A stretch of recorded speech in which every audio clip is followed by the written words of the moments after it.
দীর্ঘ প্রতীক্ষার পর পুরুলিয়ার কাঁসাই নদীর ওপর তৈরি হয়েছে সেতু, কিন্তু সেই সেতুর দুধারে দেওয়া হয়েছে বাঁশের ব্যারিকেড। সেতুর দুপ্রান্তে রয়েছে গভীর খাদ, অথচ কোনো রকম স্থায়ী নিরাপত্তার ব্যবস্থা নেই, আর তা নিয়ে উদ্বিগ্ন স্থানীয়রা।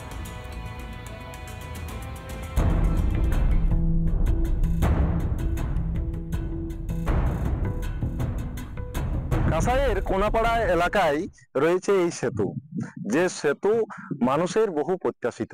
যদিও সেতুর কাজ প্রায় শেষের মুখে, রেলিং বসানো হয়েছে, বলতে পারো যে বেড়া বসানো হয়েছে সিমেন্টের। এইভাবে কয়েকটা বেড়া বসানোর পরে হঠাৎ করে এখানে কিন্তু বসানো হয়েছে বাঁশ, অর্থাৎ বাঁশের রেলিং দেওয়া হয়েছে।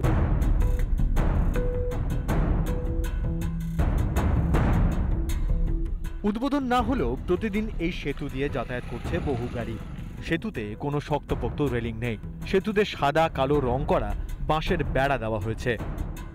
যেভাবে দুপাশে বাঁশের বেড়া দেওয়া হয়েছে, এটা খুবই খারাপ লাগছে। বাঁশের বদল যদি এটা লোহার রেলিং দেওয়া হইতো, তাহলে দুর্ঘটনার হাত থেকে সাধারণ মানুষ রক্ষা পাইতো। বিপজ্জনক তো মনে হচ্ছে যে আসা যাওয়ার ক্ষেত্রে হয়তো কোনো কারণে যদি গাড়ি সাইড দিতে বা ব্রেক তাহলে হয়তো বাঁশের বেড়াটা বিপজ্জনকই বটে। দুর্ঘটনা এড়াতে এই বাঁশের রেলিং দেওয়া হয়েছে। এলাকার মানুষ প্রশ্ন তুলছে, বিরোধীরা প্রশ্ন তুলছে, বাঁশের উপর দাঁড়িয়ে কি তাহলে উন্নয়ন রয়েছে, নাকি উন্নয়নকে বাঁশ দিচ্ছে যারা এই সেতু নির্মাণ করেছেন তারা?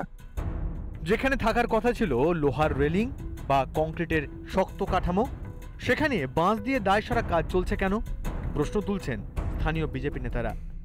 সরকার আবার প্রমাণ করলো যে জনগণের সুরক্ষা নিয়ে তাদের কোনো মাথা ব্যথা নেই।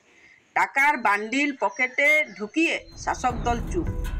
পিঠ বাঁচাতে বিষয়টি খতিয়ে দেখার আশ্বাস পঞ্চায়েত সমিতির সভাপতির।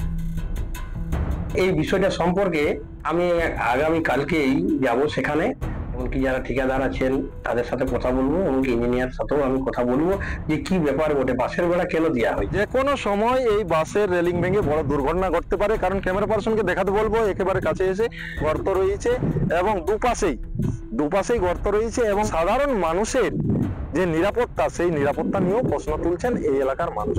পুরুলিয়ার কোনাপাড়া নদীঘাট থেকে অরবিন্দ মাহাতোর রিপোর্ট, রিপাবলিক বাংলা। হলদিয়ার দেউলপোতা পঞ্চায়েতে সমবায় সমিতির নির্বাচনে বিপুল ভোটে জয়লাভ করেছে বিজেপি, এবং সেই কারণে সেখানে একদম উচ্ছ্বাসের ছবিটা ধরা পড়েছে। গেরুয়া আবির মেখে সেখানে উচ্ছ্বাস। 46টি আসনের মধ্যে 26টিতেই জয়ী বিজেপি প্রার্থীরা।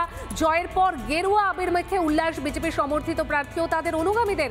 26-এর ভোটের আগে বড় ধাক্কা তৃণমূল শিবিরে।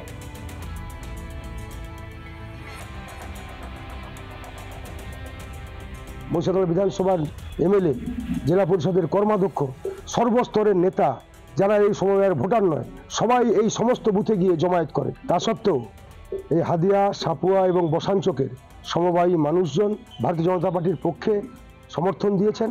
আর আমরা দায়িত্ব নিয়ে বলতে পারি, এখান থেকেই আমাদের পরিবর্তন শুরু। এটা তো এক হচ্ছে গ্রাম পঞ্চায়েত, আমাদের বিরোধী দুটো গ্রাম পঞ্চায়েতে আমাদের নেই।